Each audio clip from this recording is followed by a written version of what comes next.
How to make a carousel reel on Instagram with music. First of all, simply open your Instagram.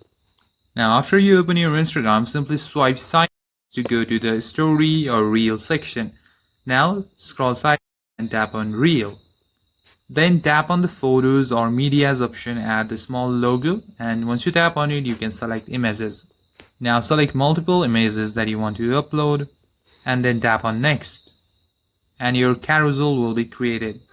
Instagram will automatically suggest some audios like this, and once you tap on it, that music will come on your reel. Also, you can have the ability to search. Tap on search, and you can custom select your favorite song by tapping on the search bar and searching for the song name. And after you select your song, all you have to do is tap on next.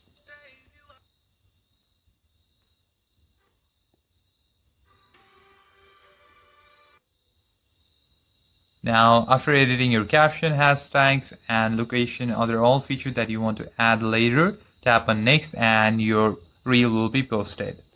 So finally, tap on next and tap on share, and after that your reel is set to go. And that's it for this video, guys. If you enjoyed the video, consider giving a like and subscribe to the channel. I'll see you on the next one.